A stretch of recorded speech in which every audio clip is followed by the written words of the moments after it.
Welcome to the first chemistry lab of the year. Today you're going to be looking at physical and chemical changes. We spent the first couple weeks of class talking about matter, the properties of matter, and how we can organize and describe matter based on those properties. So now what we want to think about is how matter can be transformed and change. And the two types of changes that we'll talk about generally are physical changes and chemical changes.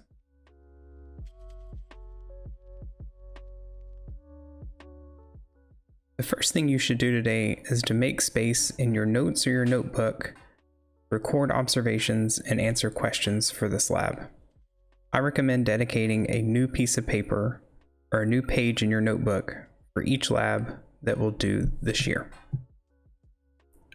Watch the video of each demo and record what you see. You'll find specific prompts for observations on the lab handout. You can watch the videos in any order that you want. At the end of the lab handout, you'll find a section of post-lab questions. Use your observations and lab notes to answer those questions. Once you've answered the post-lab questions, you should submit them according to the instructions on MyCSUS.